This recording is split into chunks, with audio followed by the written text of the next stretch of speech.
all welcome to the unit number 2, Storytelling and Fluency of the podcast of Spanish with Solange. Today we give the welcome to this newly unit after passing the unit number 1 of the newly opened lessons of the level B2. Today's objective is a STEM storytelling practice.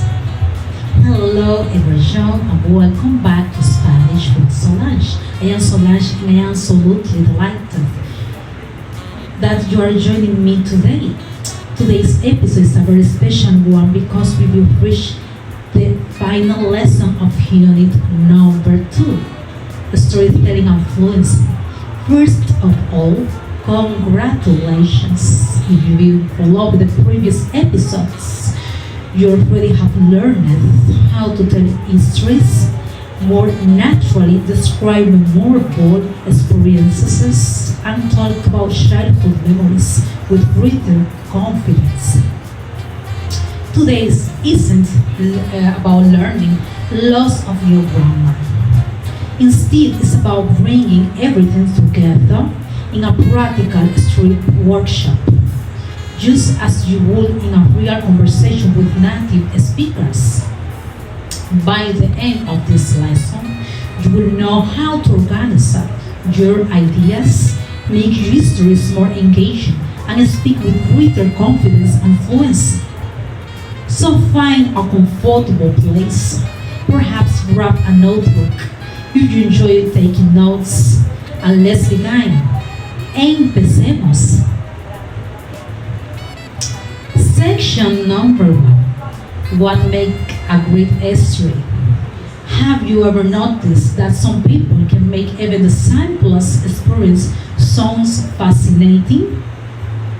The secret isn't that they had an extraordinary adventure, it's how they tell the history. A clear history usually has 3 parts: the beginning, where, when, who; the middle, what happened; the ending, how did it finish, how did you feel, what did you learn. The simple structure helps you listeners follow your histories naturally. A pro tip: before you start speaking, think of these 3 parts. It will make your Spanish so much more organized. Second segment, storytelling connectors. Native speakers don't tell histories using only I, and. Instead, they use connectors that make the speech flow naturally. Here are 6 of the most useful ones. Primero, first, después, afterwards, mientras tanto, meanwhile, de repente, suddenly, al final, in the end, por suerte, luckily. Let's hear them in context. Primero llegamos al hotel, después fuimos a la playa. De repente empezó a llover, pero por suerte encontramos un café. Al final fue un día inolvidable. Can you hear how the histories flow naturally? These small words make a huge difference. Segment number 3, model history 1, a travel experience. Now, let's listen to a complete history. El verano pasado viajé con unos amigos a una pequeña ciudad junto al mar. Primero exploramos el centro histórico y probamos la comida local. Mientras tanto, el tiempo era perfecto y todo parecía tranquilo. De repente comenzó una tormenta muy fuerte y tuvimos que refugiarnos en una cafetería. Al final terminamos riéndonos de la situación y en ese momento se convirtió en uno de los mejores recuerdos del viaje. Notice what makes this history interesting. It has beginning, middle, and ending.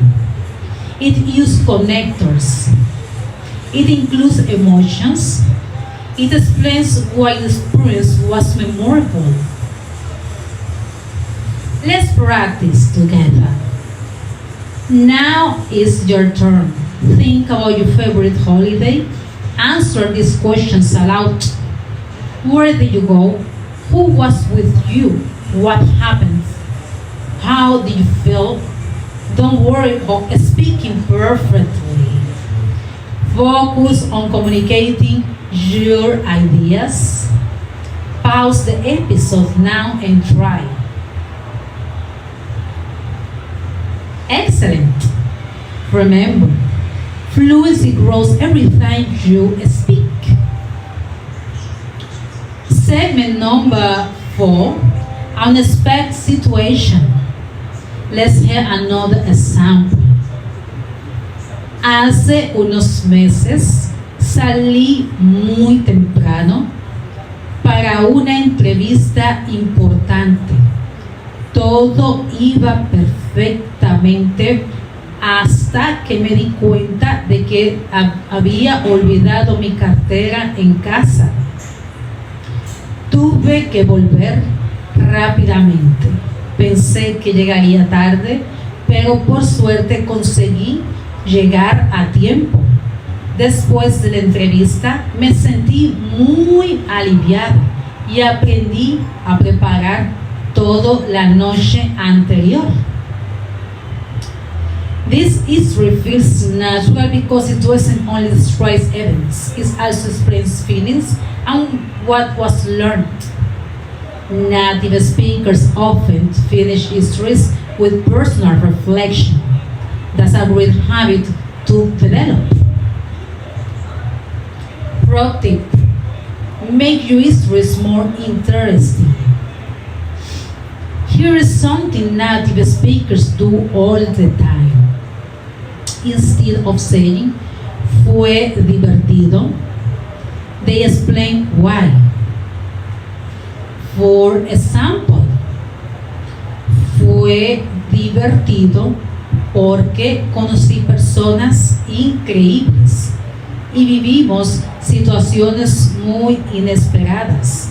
Or instead of saying, estaba feliz, you could say, me sentía feliz porque era un sueño que tenía desde hacía muchos años. Adding a reason immediately makes your storytelling richer and more engaging. Here are the common mistakes. Let's avoid 3 common mistakes. Giving too many details.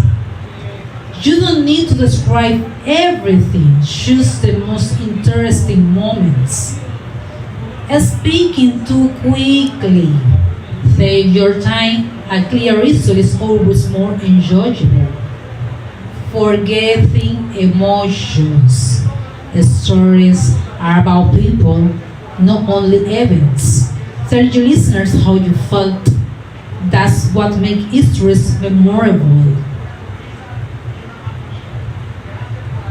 A storytelling workshop.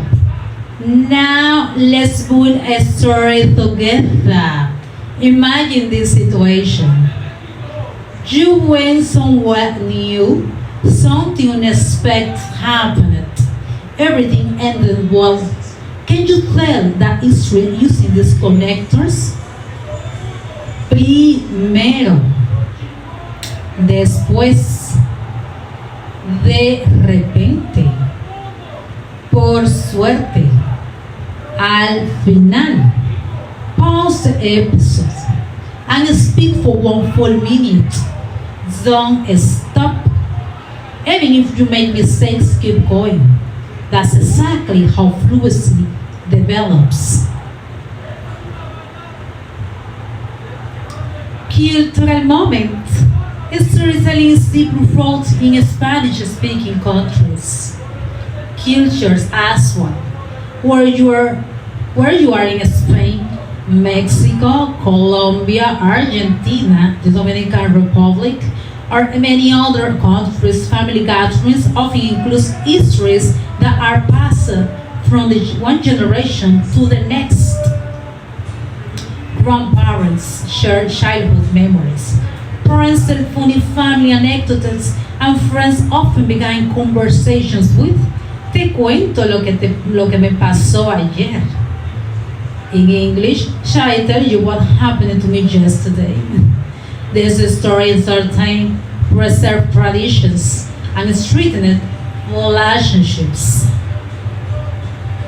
As you improve your storytelling skills, you are not only learning Spanish, you are learning how to connect with people in a more authentic and meaningful way. Final challenge.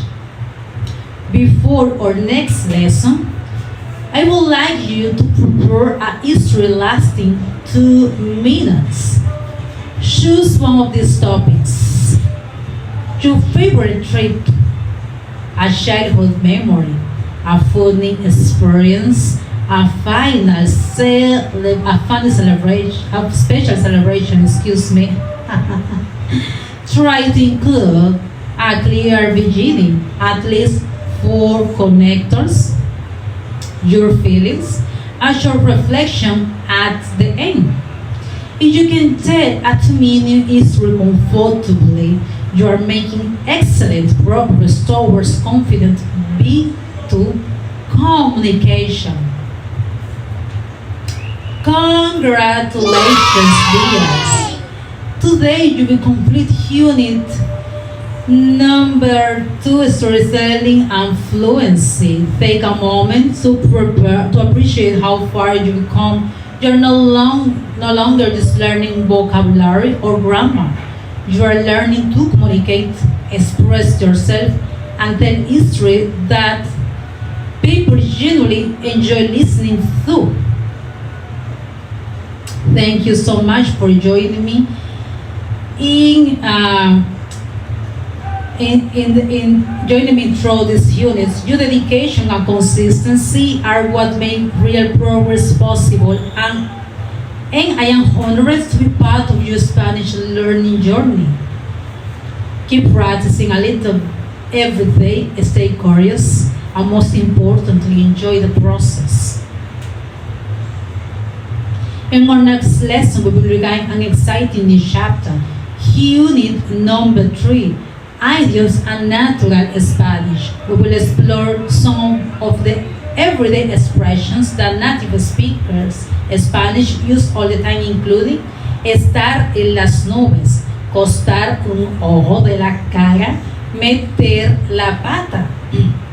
You will be discover what it really mean, when to use them, and how they can make your Spanish so much more naturally and authentic. Until then, cuídense mucho, sigan practicando y nos vemos pronto. Hasta luego.